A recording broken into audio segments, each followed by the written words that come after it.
12,42 temps officieux. Et on peut déjà vous le dire, nouveau record personnel, mais surtout nouveau record de France universitaire. Record personnel et universitaire battu pour la bordelaise Anna Delahaye. Étudiante en licence culture et humanité, elle arrive à conjuguer sport de haut niveau et ses cours à l'université. À mon université, j'ai le droit à des aménagements, mais pour l'instant, j'en ai pas forcément besoin parce que l'université est assez. Ma licence est assez cool, on va dire, et donc j'ai un emploi du temps qui me permet de m'entraîner quand même 1 à 2 fois par jour et en même temps de pouvoir travailler. Les services sport des universités sont ainsi un moyen de garder un pied dans la pratique. Ils soutiennent les étudiants dans l'aménagement de leurs cours de manière à garder du temps pour s'entraîner.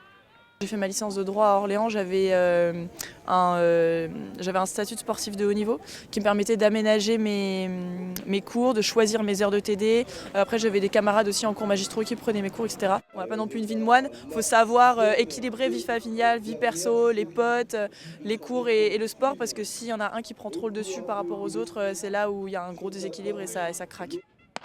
Certaines écoles, comme l'INSA à Blois, ont totalement misé sur une filière sportive de haut niveau pour ne pas avoir à choisir entre s'accomplir en tant que sportif et devenir ingénieur. Une trentaine d'étudiants y adhèrent chaque année depuis sa création il y a 8 ans. Après, il y a tout un dispositif sportif qui est mis en place avec de la prépa mentale, un accès gratuit en salle de musculation, un diététicien qui les suit, qui vient faire des conférences.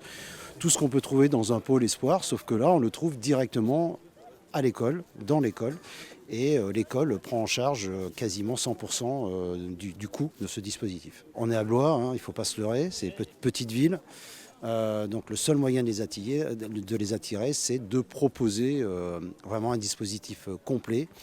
La filière fonctionne également avec un système de tutorat entre étudiants et des cours de soutien. Bref, toute une palette de possibilités pour faire en sorte qu'études et sport soit un combo gagnant.